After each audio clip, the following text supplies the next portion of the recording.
Hey physics students, this is just a quick video to give you some hints about making your videos for the centripetal motion lab. So first you'll need a ball or a sort of regularly shaped object that you can attach to a string. You can borrow one of these from us. It will be something that you'll have to take the mass of, so you can use our triple beam balances if you bring it up to school, or we know the mass of these, we can give you that information. So you need a ball on a string or some kind of thing like that, and you'll need a meter stick, or even a ruler might work, or measuring tape, but meter sticks are convenient and I'll show you why. First, remember with Logger Pro, the meter stick, the full thing has to be in your shot. This is difficult for me to do with my webcam, but imagine that I can see the entire length of the meter stick.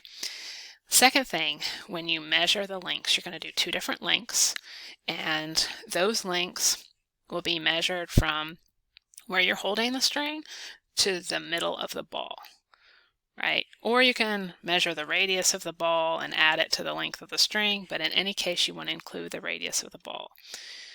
Your two different lengths are given in the lab manual.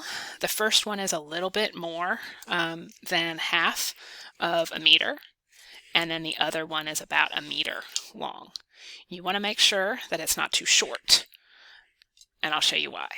Okay, because what you're going to be doing is swinging in a motion like this, okay?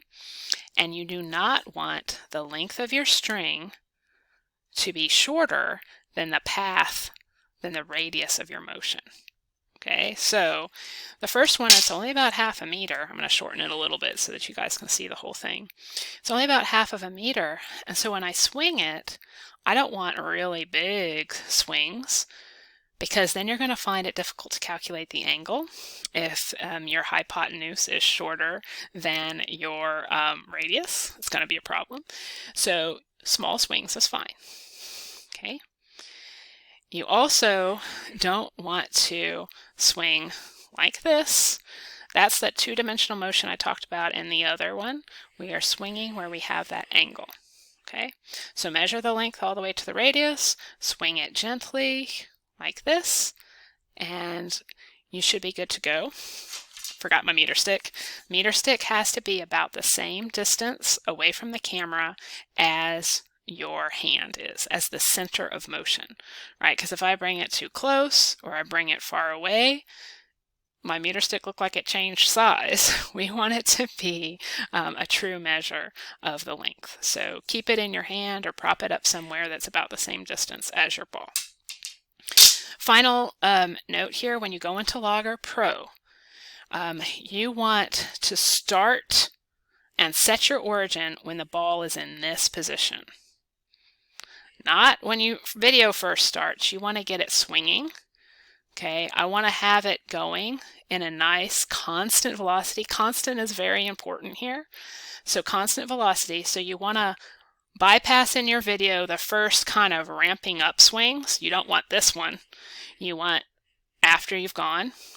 You also want to have at least 3 full rotations at that nice constant velocity.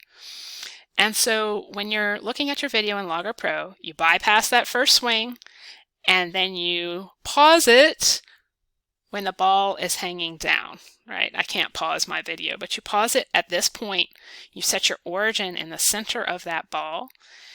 And then that means when you're marking your points, just like we did with the other video, as it's going around in the circle, your points are actually going to be looking like it's going to one side and to the other. Remember that simple harmonic motion?